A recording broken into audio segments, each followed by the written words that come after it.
everyone, Ivy League Gaming here, and today we're playing Watcher of Realms. For today's video, we're gonna do a bit of a fusion prep guide, a look at the calendar, and talk about being efficient both before and during the fusion. The finest blood for the most untainted soul. So here we have it, Shard Summon event. We're going to get fragments to fuse Luneria. She is a Piercer Lord who's actually very good, not only just as a Lord for her bonuses, but also great to play.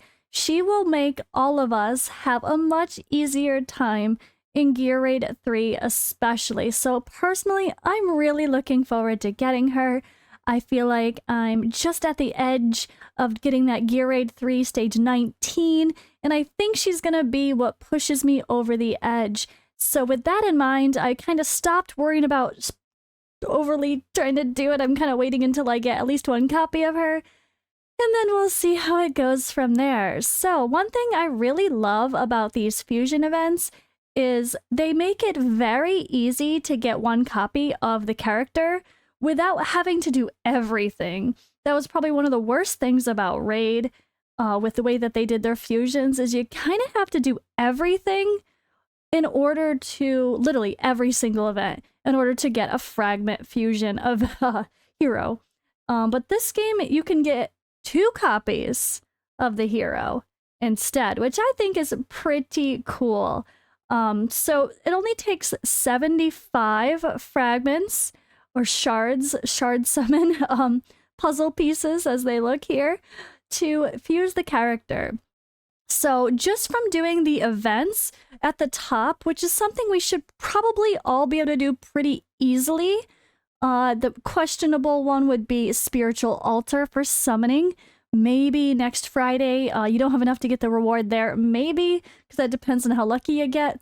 That might be the hard one, but you don't need it. You can get, if that's 55 at the top, just by getting the base rewards at the bottom, you're very easily getting 75. So the thing is here, luckily the totals for the Oracle Trials, which are like tournaments from Raid, those are what you get just by doing them and getting the bottom rewards. This does not mean you have to win the trial. And luckily, when you win the trials, you actually have an even higher count added to this total here. If you're able to win, yeah, you're going to get more than just what's here.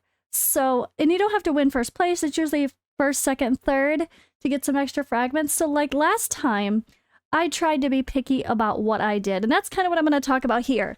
So before I start breaking down the sections of the calendar and how to best double dip and take advantage of each event, I actually want to talk about prepping for the fusion. All right, so fusion prep. Today is Thursday, right? And there's nothing going on today. Literally, I mean, okay, there's still the Forgotten Palace, right? This is for farming Gear Raid 3, which is great. Go for it. Definitely keep farming if you want to. But if you're not trying to place, maybe you stop and maybe you focus something else that's going to make your fusion grind so much easier. So that's kind of what I want to talk about here. I don't think I'm going to farm any more Gear Raid 3 today. I have my energy. It's sitting here ready for me to use it from collecting stuff. I'm going to be getting more like right now, and we're going to farm something different. So what we're going to do is we're going to prepare for the upcoming events. So Friday starts Corridor of Glory, level up, star up, and promotions.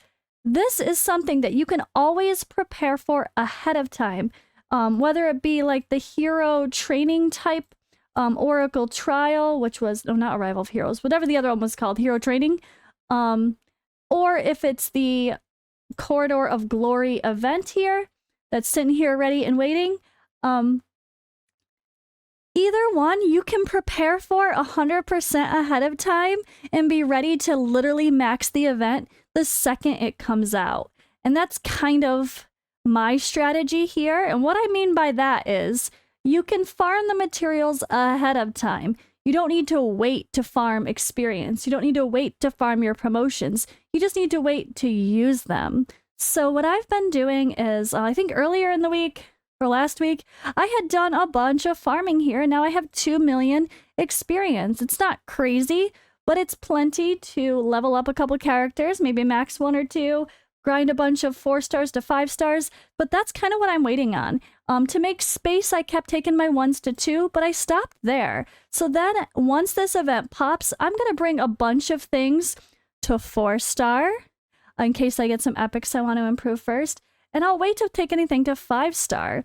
And this is what I want to do. I want to farm more XP today. I want more than this. I want to be ready to blast a ton of new heroes to the max the second I summon them. Because guess what? Tomorrow's Friday, and that means summoning. And what if you get someone that you love and you want to instantly max out? You kind of want to be ready to do that. And that's kind of what I do with every weekend, whether there's a fusion or not. I always try to have this ready. It's also the easiest way to make space. Besides selling your rares for diamonds once you're summoning and you run out of space, and you get more diamonds to summon more, having some experience here to just quickly star up your stuff and crunch your food and make more space that way in a logical manner that's not wasteful is really smart. So my best suggestion is to use today to farm your experience. But I don't mean just farm your experience. Always have an XP bonus turned on. So it's totally worth it to get the bonus before you start grinding experience. So whether that's buying one from here in the shop for 150, or you can get one from the arena shop, which is even cheaper, which is what I will do. I try to just use this one because it's so cheap. Once you buy this experience, don't do it for one until you're ready. Make sure you're ready to farm. And yeah, this is the best way to go about that. And when I say ready to farm, I mean, look at like today, it just reset a little bit ago. My energy's overcapped. I need to use it. Let's go. But not only that, I also have, we're going to set this up right now. I'm ready. I have all of this to accept. I have this to accept. And you know what? We're probably going to accept almost all of these. Let's accept 8 of them. And I still have 10 left. Boom. I've got 2,000 energy. Let's go grind. So this is kind of my strategy for fusion prep. Boom. And now I'm ready to go blast the experience raid dungeon. So along with doing so, keep in mind if you pulled Razak, to make sure you throw him into your actual team and save the new fight for all of your auto fights to get even more bonus experience. But now that's turned on and I can go blast that energy, which is exactly what I'm going to do when this event is over.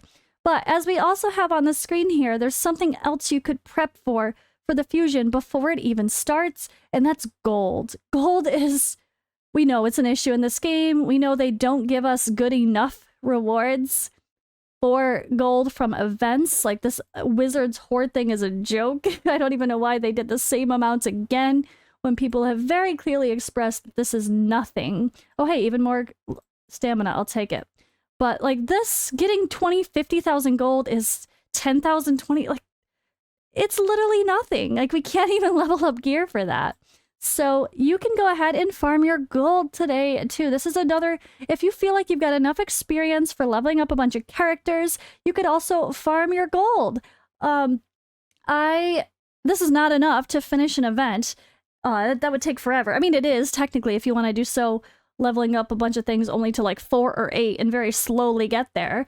But no thank you, that doesn't sound fun to me. I'm not going to be wasteful with my gold. Gold is expensive, I'm not going to be wasteful with it. I want my account to grow. I don't really agree in any of the methods that say, take like a piece of legendary gear to 12, legendary gear to 12, legendary gear to 12. If you have mythic gear on your account, you don't need that legendary gear more than likely anymore, if that's the case. So don't waste your gold. Be logical with your farming and leveling and whatnot as well. So I really don't like that. I also saw someone comment, I think it was on Fastidious's video, saying the true cheapest way to do an event completely, like the Tales of the Smith event that is coming for this fusion as well, is to level up a bunch of gear to level 4 and then sell it.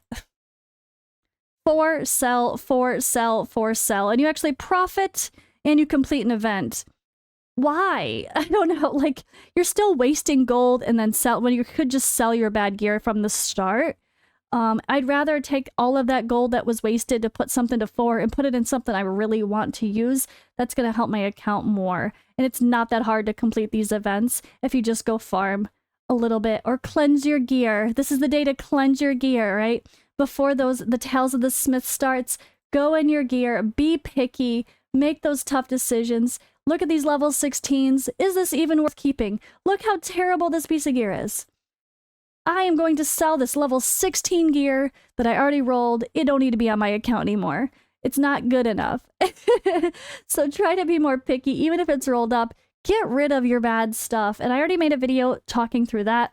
This is the time to do that. So that's just something else. Or this is the time to do the expensive thing, which I hate, but I do it. Buy the gold bonus from the Dwarven Association and go farm gold raid. And I know, again, at least don't do it if you only have a little bit to farm. You know, you want to farm 2, 3, 4,000 stamina or more, ideally, or more. Use your diamonds for stamina even. Blast the raids, experience raid, and the gold raids. Get as much resources as you can to really be ready. And it's just going to pay off so much more in the end. And a friendly reminder, if you got Captain Rev, to make sure you throw him in that gold raid as well. There's one other thing you can do for fusion prep here, and that is the promotion raids. So if you look at my account, you could see I have things ready. Like, okay, Sargok is level 57, not 60. I didn't take him right away to max level because I'm like, you know what? It's a few more days, I could wait. Nyx here. I went yesterday and I farmed for her material. So now I'm ready to promote her, but I'm not going to promote her today. I'm going to wait for tomorrow, so that counts for the Corridor of Glory event.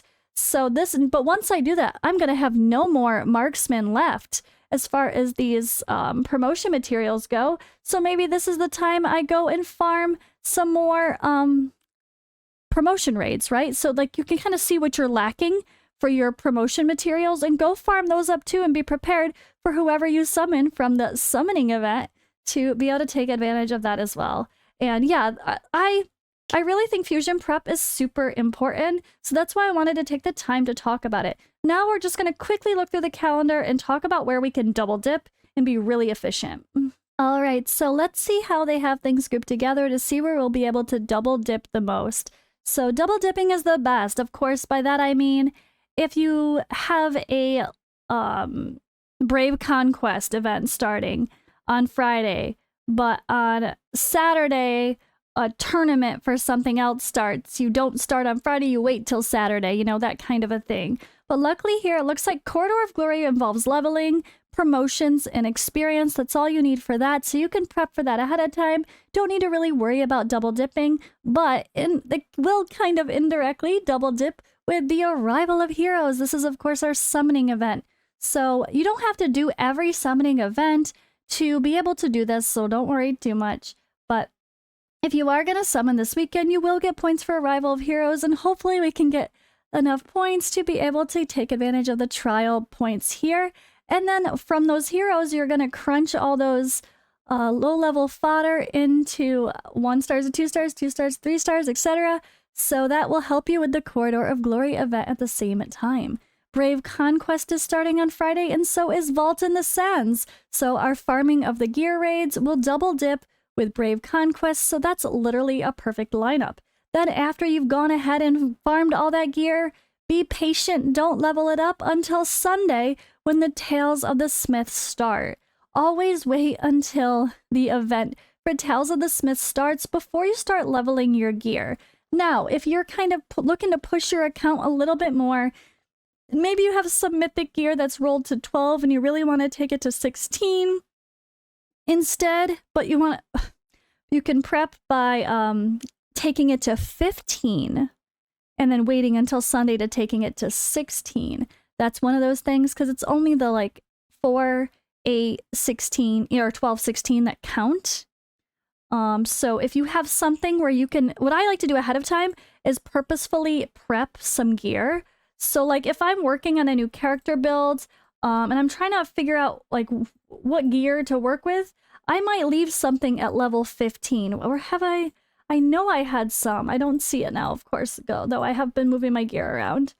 Go figure. Of course, I can't give a good example right now, but a lot of times I will just literally leave a piece of gear at only level 15 and not take it to 16, waiting for one of the Brave Conquest events. So that's actually what I did the last event, which is probably why I don't have too many of those right now.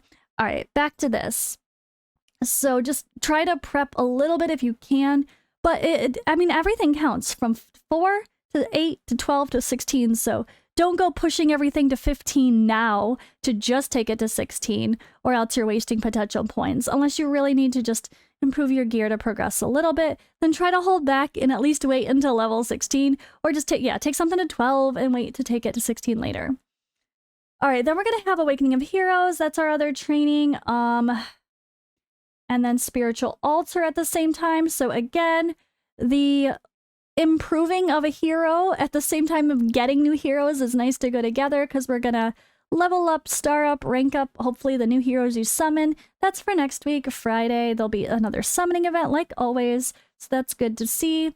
And summoning along with that. We do have a Mystery of Artifacts before that here that does line up with the Tales of the Smith, which is nice. So that does count. So our artifact material raid, you can start farming on Tuesday. So if you don't max out, I said for the Tales of the Smith, it's leveling. But yeah, Brave Conquest is going to only be with the Vault of the Sands. Make sure you notice that. So anything you acquire from Mystery of Artifacts is not going to account until Wednesday. So you see here, there's that gap. It starts on Tuesday, so you might be excited to go farm artifact material raid, but wait until Wednesday, because then you can take advantage and double dip, and those points can count for Brave Conquest. This is the example I was kind of talking about of just because a new event starts doesn't mean go hard farming it immediately. Try to wait until you can double dip. So that will be the case for artifact material raid with the Oracle Trial. You could wait one day and then push it really hard and try to, finish out the Brave Conquest by just doing that, if you need to even.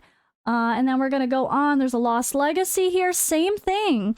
If you can be patient, I mean, unless you're really, really wailing out and going crazy with your grinding, it might be smart not to even do it until the final 2 days. Ignore the first 2 days for Lost Legacy, and then Brave Conquest again starts on a Monday. So wait till you can double dip for points. Unless you know you can really place in a tournament, that is kind of the goal. But you don't have to start on day 1 to be able to place in a tournament. I almost never start on day 1s. In last Isolde event, I got 2 Isolde because I did plenty of tournament winnings, I guess. I got plenty of tournament winnings, which wasn't too bad. And then here, after Lost Legacy, it rolls right into Vault in the Sand. So there's another gear raid, Oracle Trial, again with Brave Conquest. So these things really do line up pretty well, and you could take advantage of the double dip. And I do want to mention, though, there is one difference to this fusion compared to Isolde that is important to notice, because it might actually hinder us getting 2 copies, or if you really are pushing for 2 copies and you really can push those Oracle Trials hard to place in the top 3, it's going to be necessary to win many of them, because they gave us 10 less fragments this time. So the Oracle Trial gave us 55 for the Isolde event. And I was barely able to do that myself. And that was with a couple first place wins. It was hard, but I don't want to say it was hard. I accidentally got a second copy of Isolde because I wasn't even trying for 2 copies. I already had one. I just wanted 1 Awakening. But I wanted to push those specific things anyway. So I just said, screw it, let's go. But that was 55. This is only 45 now. So some of these Oracle Trials, I don't remember if it's all, but some of them at least gave you 10 if you got first place. So you're going to need a few of those to make up for it. I mean, think about it. 75. You're going to need 150 total. So there's going to need to be a lot of winnings. So don't be too disappointed if you come up short for the second copy of Luneria. unless you're literally winning something in every single Oracle trial. That might not be realistic for most people, but it's very easy to get one copy at least. And you could always use those soul stones we get from Tide. Or I actually got one from Guild Boss today. Not a legendary one, I wish. But I got an epic one from Guild Boss today. And that was really nice to see. So you don't have to get dupes of Luneria. If it's going to stress you out or spread you too thin, just use your Oracle trial things for her awakenings that you feel you want to get. It's totally worth it for the lords. They're harder to pull. So if it's a good lord like she is, I think it's a good choice. But hope this conversation was helpful, guys. Double dipping or triple dipping when possible is the key, I think, for fusion success. And then, yeah, just pick and choose your Oracle trials. If there's something you really know you need for your account to improve, like artifact material raid, you really want to finally start leveling up those artifacts, go ham, go crazy. Take advantage of it during this time where it can actually mean something to help you get another copy of the hero, or at least get her even easier. So that's all. Thank you for watching, and I'll see you in the next video.